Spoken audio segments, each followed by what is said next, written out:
pouquinho sobre o livro e o filme É Assim que Acaba, né? Que retrata relacionamento abusivo.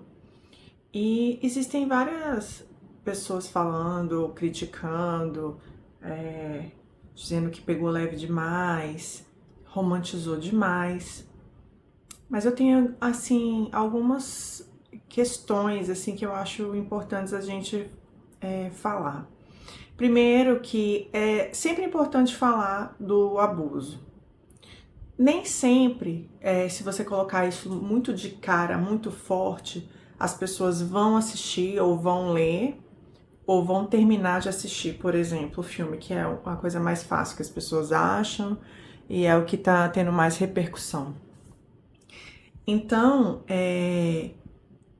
acredito eu que no filme ele tentou, né, relatar por muito tempo uma forma romântica para depois começar sutilmente a mostrar os abusos. Eu acho que é sempre válido falar, mesmo que poderia ter sido explorado de uma melhor forma, mas precisa ser dito, né? E aqui tem spoiler, então se você não gosta, não assista esse vídeo agora, deixe para depois e a gente, enfim, até trocar comentários, que cada um tem um ponto de vista, eu acho isso muito importante. A bem da verdade é que, assim, ele é um filme que retrata um padrão, né, de repetição. Então, a personagem principal, ela vê a mãe sofrendo abusos físicos, torturas, inclusive, né, muitas questões. Ela entra no meio por muitas vezes e ela passa a odiar aquela figura paterna. E conhece um jovem rapaz também que veio de uma relação abusiva, né, a mãe com outros homens, e esses homens também batiam na mãe, batiam nele, a mãe batia nele, enfim, uma série de agressões. Então, esses dois adolescentes, eles se conectam ali pela dor e por uma série de outras questões do rapaz por ter fugido dessa casa, morar numa condição de rua. Um pouco diferente do que a gente conhece no Brasil, a condição de rua, mas ele tipo achou um abrigo, uma casa abandonada e morava ali, que era a casa de frente à personagem principal. Bom, sendo assim, ele tentou ajudá-la a sair dessa casa. Eles meio que como adolescentes sonhavam em ficar juntos depois de alguns acontecimentos de universidade, marinha e etc. E no filme demora muito assim para contar essa parte e vai logo para a fase que ela já tá adulta, que ela conhece uma pessoa, que aí vem uma das coisas mais importantes e principais, que é aparentemente um príncipe encantado, onde ela começa, por algum motivo, se sente à vontade e ela começa a falar intimidades, sentimentos, coisas muito pessoais dela para esse novo homem que entra na vida dela. É importante a gente falar e é importante gravar esse pedaço, porque é isso que acontece muitas vezes quando a gente encontra sequestradores, né? São esses homens, são sequestradores, eles começam a sequestrar até as nossas intimidades, a gente se sente muito à vontade, muito capaz de contar segredos mais íntimos para esses homens, que lá na frente vai usar isso contra você. Então, tudo no filme ou no livro no filme é mais sutil, mas tudo é muito sutil, mas é assim que acontece na maioria das vezes. Você não vai encontrar um cara, ele vai sair te batendo, te agredindo no primeiro, segundo dia, né? Tudo muito sutil. Então, eu não acho que o retrato do filme foi tão descabível assim. Acho que ele demorou muito tempo, mais de 1 hora e pouco, pelo que eu percebi, contando só as partes mais lindas, para depois passar mais 1 hora contando resumidamente as partes que podiam ser mais importantes, né? Que são detalhes e os cliques que algumas mulheres podem estar passando, e começa a se identificar, porque realmente demora para cair a ficha. Então, sempre é uma ajuda. Então, essa questão de logo falar de coisas muito íntimas e privadas sua, já é um ponto ali para aquele tipo de homem. E aí, a partir daí, ela começa a se encantar por ele, apesar de demorar para entrar no relacionamento físico com ele, já estava tudo muito próximo, mentalmente próximo, tudo isso. E aí eles começam a ter uma relação, e essa relação parece muito prazerosa. Tem uma coisa muito interessante que também acontece muito, que é a parte sexual. A parte sexual sempre é muito forte, então é uma das coisas que prende também, né, a mulher ou o homem àquela situação que às vezes nunca foi vivida com tal intensidade, ou não foi desejada daquela maneira outra vez, assim, pessoas atrás, relacionamentos atrás. Então é outra parte muito que eu gosto de focar. E aí essas agressões, elas começam de uma forma como um empurrão, como eu estava nervoso com o meu trabalho, eram coisas bem sutis, assim, tipo, eu esqueci alguma coisa no forno, aí a pessoa foi atrás, aí deu uma cotovelada, a pessoa cai, aí corta o supercílio, aí eles discutem, e mais empurrão, depois um tapa no rosto, depois. Bom, aí entra uma série de outras coisas no meio da trama que envolve ciúmes, né? E aí a personagem principal, quando ela aí ela se casa com ele, então ela é abusada pelo próprio marido, né? Após apanhar, né?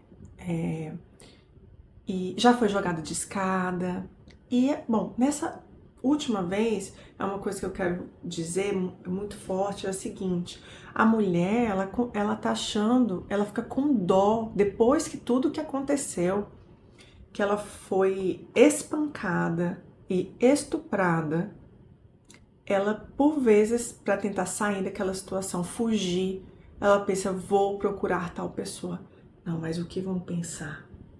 Vou procurar outra pessoa, a mãe. Não, mas minha mãe já passou muito por isso, eu não quero dar essa tristeza no coração dela.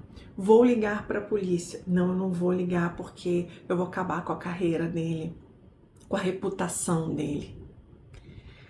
E a dela, né? Aonde está ela? Ela não está em nenhum lugar. Ela não é o ponto importante para ela mesma em nenhum lugar. Então, por muitas vezes aqui, ela se sente envergonhada, mas ela fica sem saber com quem procurar, porque ela não quer, tá com vergonha, 2, não quer atrapalhar a vida de ninguém, 3, não quer fazer que a outra pessoa volte, uma pessoa que também já sofreu abuso, volte naquele lugar, e, por fim, que o abusador seja condenado, seja prejudicado em questão à sociedade, carreira. E aí o que acontece? Por muitas vezes essa personagem começa a perceber e começa a relatar que ela está se tornando a mãe dela, a mãe que passou por aqueles abusos, ela como filha estava vendo aqueles abusos. E ela, quando criança, adolescente, se perguntava como ela é capaz de perdoar um homem que faz isso. E aí ela, repetindo uma história, se diz, como agora eu entendo a minha mãe. Então ela começava a ver ali aquele padrão de repetição da mãe e dizer, agora eu entendo, assim, por que ela aceitava as desculpas tantas vezes, porque apesar de tudo isso, no entendimento, né, da vítima, ela o amava, apesar de tudo. E que por muitas vezes se ouvia que relacionamento é assim, casamento é assim, é difícil. Isso é um ponto que eu queria bater muito na tecla, porque é algo cultural que não é verdade. Um relacionamento, um casamento, ele não é para ser difícil. Ele não é para ser complicado e infeliz. Não é assim mesmo, entende? Um relacionamento, ele é para ser bom, ele é para ser prazeroso. Não quer dizer que vocês não vão ter dificuldades. Quais são as dificuldades de um casamento, de um relacionamento? Ah, porque eu gosto de uma coisa, fulano gosta de outra. Então, às vezes eu tenho que abrir mão, às vezes a outra pessoa tem que abrir mão, às vezes os costumes, às vezes a cultura, as coisas da forma como elas são feitas na parte doméstica. São pequenos ajustes de qualquer pessoa que vai morar junto com outra pessoa. Seja ela amigo, seja ela um companheiro, né? Isso não é para ser complicado e para ser ruim. São ajustes. O casamento ele pode ser feliz sim, você pode ter um relacionamento feliz sim, e piorou quando o relacionamento já começou, onde deveria, lá no começo, sempre são coisas gostosas, novidades, né, borboleta no estômago. Se já começou ruim aí, você pode pular fora, porque isso não é normal. Isso não é normal, a gente tem que parar com isso. Os relacionamentos, eles sofrem ajustes, pequenos detalhes de ajustes, não agressões, não xingamentos, não ataque de fúria. Isso não é comum, isso não é normal. Não é assim mesmo um relacionamento ou um casamento. Então a gente tem que tomar muito cuidado com isso. Um outro ponto de vista ali que eu achei interessante é que esse homem, ele, quando tinha 6 anos, passou por um trauma, né? Ele foi brincar com uma arma e matou o próprio irmão. E quando ele conta isso para a personagem principal, ela acaba ficando sempre com dó dele, porque é ou traumatizado ou coitado. Isso acontece muito nos relacionamentos de abuso, porque tem muitos relatos da seguinte forma: ah, ele não, teve uma família complicada. Ah, quando ele bebe, ele fica assim. Ah, quando ele tá muito nervoso com o trabalho, ele fica assim. Ah, porque os traumas, ele fica assim. Não é assim que se resolve, né? É com terapia, com várias coisas que a pessoa pode fazer, mas jamais ser agressiva, estúpida, agressiva com alguém. Principalmente alguém que ela diz que ama muito, né? E que ela vive ali pedindo perdão e a outra pessoa aceitando sempre esse perdão. E na trama, finalizando a trama, diz o seguinte: ela, após aquela última agressão física e o estupro, ela pede ajuda para esse rapaz da adolescência, que ele se reencontra, enfim. Mas esse não é o ponto, tá?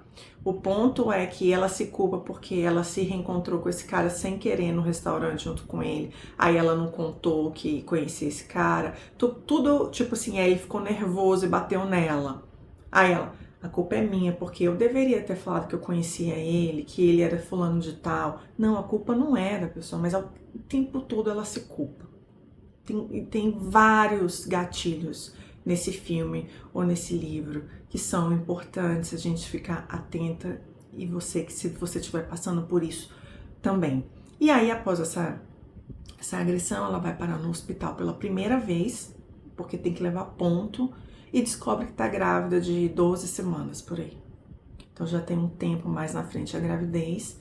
E é um misto muito louco, porque você tá carregando um filho de um relacionamento abusivo, um cara que é um criminoso e que no fundo ela sabe que ele deveria estar na cadeia, mas por todas essas questões ela não denuncia e repensa, né, se deveria estar com ele, fingir ter uma família boa ou legal, como a mãe fez, superar determinadas coisas.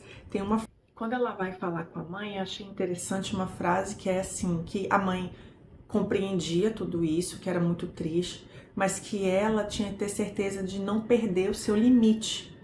Porque muitas vezes a mulher, a vítima, ela coloca um limite. Se ele fizer mais isso aqui, é o ponto, é o meu limite, eu vou embora. Se mais tal coisa é meu limite. E a mãe diz, ela fala uma frase: a cada agressão eu aumentava o meu limite para aguentar ali, ficava abalada. Todo incidente que acontecia, ela aumentava o limite dela. E é isso que acontece, que a pessoa fala assim, não. A mãe diz uma coisa interessante, que começa tapa, empurrão, não sei o que, depois foi uma agressão horrorosa. Aí da outra vez ele deu só um tapa no rosto dela. Aí ela falou assim, nossa, que bom, foi só um tapa. Tipo, não foi aquela coisa horrível. Não, mas é horrível, a pessoa começa a perder totalmente a capacidade de raciocinar. E eu achei muito interessante essa questão de você não perca o seu limite de vista, porque a cada agressão se aumenta ali o limite e você realmente se perde daquilo. Tem uma outra coisa que eu achei muito interessante, que ela fala, a personagem principal fala assim, que por muitas vezes grávida ali naquela situação, sozinha, ela diz assim que às vezes ela passaria, como eu até anotei essa parte aqui, talvez ela poderia suportar ficar com ele nos piores momentos para poder ter de volta os bons momentos. Aquele início lá, o conto de fadas. Olha só a que ponto a pessoa consegue, pensa, raciocina. Então é perigoso, tem que ter muito cuidado, é sair de fato logo dessa situação. E algo me deixou muito sensibilizada, porque também eu passei por esse pedaço da gravidez, mas porque ela ficou muito chocada do fato de ter que sempre, através daquele bebê, conviver pro resto da vida com aquele homem, de alguma maneira. Então pegou muito forte para mim, porque se você ver em outro vídeo o meu relato, eu engravidei de uma pessoa que vivia um relacionamento abusivo e com medo, né, de toda a vida ter que me deparar com aquilo, eu interrompi essa gravidez. Então é algo que pegou muito, fiquei muito tocada, chorei muito, é algo muito difícil. Então a personagem principal, ela se sente acolhida por uma outra pessoa e pela mãe também, né? O jovem lá que ela conhecia, acolhida e para continuar com aquela gravidez. E aí na história ela continua e tem uma filha. E aí ela pede o divórcio e, de fato, acaba a história com esse homem. Mas nós sabemos que na vida real, né, as coisas não são assim, nem sempre são tão não é simples, mas então na vida real a gente sabe que cada um tem um desfecho, né? Muitas vezes a mulher tem muita dificuldade de sair disso, demora muito tempo, outras não conseguem sair, outras morrem, né? Por esse agressor, porque ele não tem controle. Em determinado momento do do livro, ele leva um amigo para poder. Ele quer conversar com ela já é grávida, ele leva um amigo para ela poder aceitar conversar com ele, meio que um amigo de garantia ali que ele não vai perder a cabeça e não vai bater nela. Então é um homem que realmente precisa de um tratamento, talvez, assim, a depender, né, aí um psiquiatra, um psicólogo vai poder dizer melhor, mas talvez não tenha muita solução, aquele ímpeto daquele homem, aquela fúria, mas a da mulher tem, de ir embora e acabar assim com aquela humilhação e olhar para si mesma com carinho, com dedicação. E nesse caso, de alguma forma, a força foi essa bebê para poder terminar a relação. Porém, no mundo real, se fosse um mundo real, seria também um problema imenso lidar com esse homem por muitos e muitos e muitos anos e saber, né, depois dessa criança saber que esse casamento não continuou porque o pai era um agressor. Então, se você está passando por um relacionamento abusivo, né, existem várias maneiras de você sair disso, não é impossível, né? Existem várias dicas, mas é importante você procurar. Eu sei que sente muita vergonha, porque por muitas vezes você perdoou, muita gente não entende esse perdão, mas esqueça isso. Pense você em primeiro lugar, que você quer sair disso. Procure ajuda de um grupo terapêutico, de um psicólogo, um psiquiatra, terapias alternativas. Procure cuidar de você, arrumar a sua casa, se arrumar, falar com pessoas com que você não fala mais, procurar grupos que você possa sorrir, voltar a ter contato com pessoas que você saiu, né, daquela linha ali, procurar de fato terapias que podem te ajudar. Existem várias que vão te auxiliar, né? Mudar de telefone, mudar de lugar, mudar de endereço. Eu sei que não é fácil, não são todos os casos que são possíveis, mas você pode sim sair dessa vida, você pode sim olhar para você e preste atenção nesses detalhes, nos filmes, nas histórias, em tudo que é relatado, porque é no detalhe que você percebe que você está passando por isso. E você sim, você tem força para sair.